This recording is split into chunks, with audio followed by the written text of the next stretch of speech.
Hey everyone, I'm Olivia Reeves. I'm 28 now, working as a marketing executive. It's a good job, keeps me busy, but sometimes I catch myself staring out the office window, thinking about how I ended up here. The road wasn't easy, let me tell you. Growing up, our house was like a powder keg, always on the verge of blowing up. My dad, James, meant well. He'd say things like, "Come on, girls, let's all get along," with this hopeful look on his face. But it was never that simple. "Vanessa, sweetheart, do you want the last cookie?" My stepmom, Diane, would coo, acting like I didn't even exist. Vanessa, my stepsister, would smirk and snatch it, making a big show of how good it was. "Thanks, Mom, you always know what I like." Meanwhile, I'd sit there, stomach growling, knowing better than to complain. Complaining just made things worse. Vanessa was younger than me, but she knew how to play the game. She'd wait until Diane was out of earshot and then whisper, "You're not really part of this family, you know. Mom and Dad just keep you around out of pity."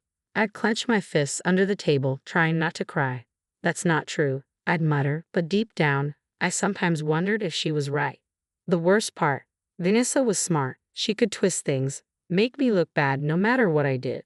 If I did well in school, she'd tell Diane I was showing off. If I struggled, she'd mock me for being dumb. "Mom, Olivia's being mean to me again," she'd whine, right after pinching me or hiding my homework. Diane would swoop in, all concerned for her precious daughter. "Olivia, why can't you be nice to your sister? She's younger than you. You should set a good example." I try to explain, but it never mattered. I was always the problem in their eyes. There was one time when I was 12 that I don't like to talk about, but it changed everything. Let's just say Vanessa went too far, and I got hurt, not just physically, but in a way that left scars you can't see. After that, I learned to keep everything inside. It was safer that way. No one could use my feelings against me if they didn't know I had any. School became my escape. I threw myself into my studies, staying late at the library just to avoid going home. My teachers noticed. "Olivia has so much potential," they'd say. It felt good to be seen for once. But the real lifesaver was Lucas, my next-door neighbor. Somehow, he saw through all the BS. We'd sit on his porch for hours talking about everything and nothing. "You know you don't deserve how they treat you, right?" he'd say, handing me a soda. I'd shrug, trying to play it cool. "It's not that bad. Liv, come on. I've seen how they are. It's not okay."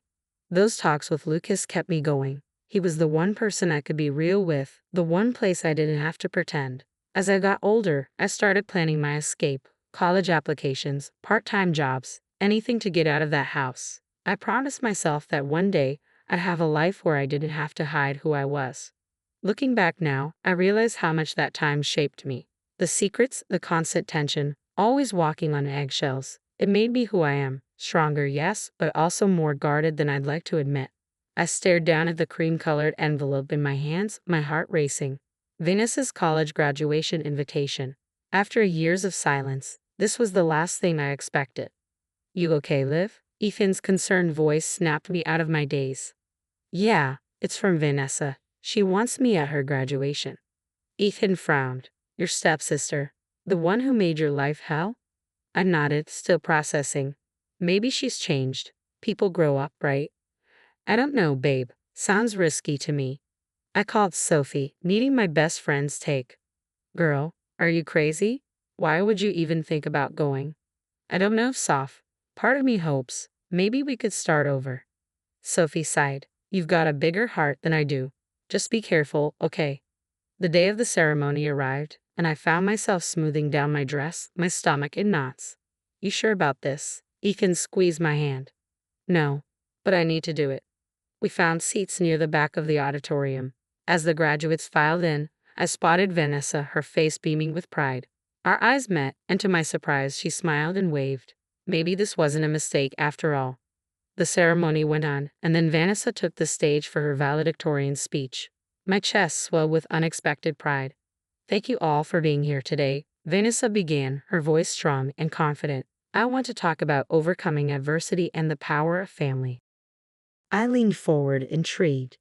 "I have a stepsister," Vanessa continued, her eyes locking on mine in the crowd. "Olivia, stand up so everyone can see you." Confused but flattered, I stood, offering a small wave. Vanessa's smile turned sharp, almost predatory. "Olivia had a tough childhood. She was always so angry, so difficult to live with. My blood ran cold. This couldn't be happening. When we were kids, Olivia had a breakdown. She became violent, dangerous even. But I stood by her. I protected her from herself. Whispers spread through the audience like wildfire. I felt Ethan tense beside me. I took her to therapy, covered for her outbursts, helped her become a functioning member of society. Tears burned in my eyes as Vanessa continued, twisting every painful memory into a narrative. That speech painted Vanessa as the hero and me as a basket case. Even now, Olivia struggles, but I'm proud of how far she's come under my guidance, Vanessa said, her voice dripping with condescension. I couldn't breathe. The room spun as years of carefully buried trauma came rushing back. Liv, we need to go, Ethan whispered urgently, but I was frozen in place, watching in horror as Vanessa detailed the most humiliating moments of my life. Remember when you tried to run away?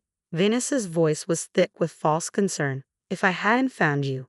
That was it, I bolted, pushing past startled audience members, desperate for air.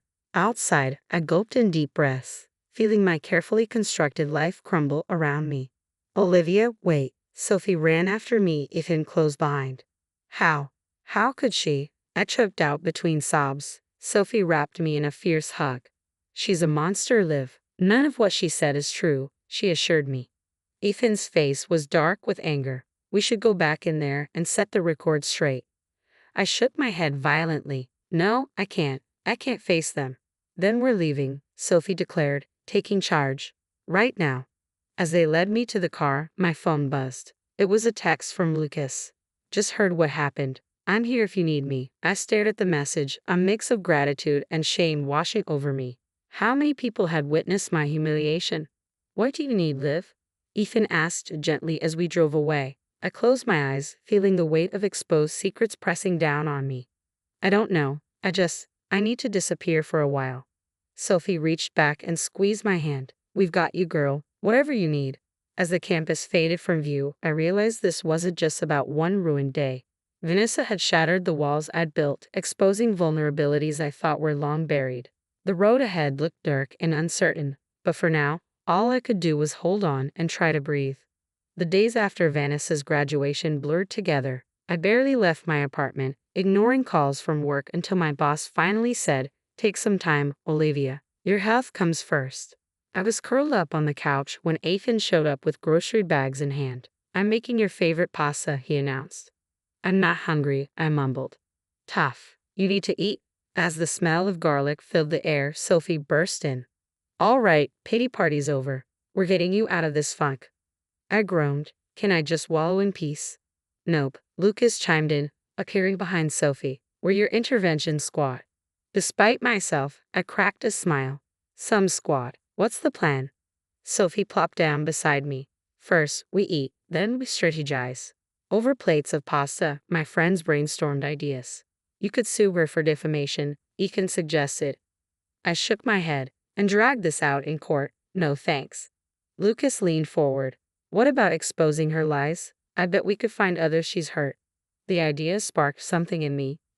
That's not a bad thought. Vanessa's left a trail of victims. If we could gather their stories. Sophie grinned. "Now we're talking." Operation Takedown Vanessa is a go. For the first time in weeks, I felt a flicker of hope. Where do we start? We divided tasks. Lucas, with his IT skills, would dig into Vanessa's online presence. Sophie, ever the social butterfly, would discreetly reach out to old classmates. Ethan offered to help me organize the evidence.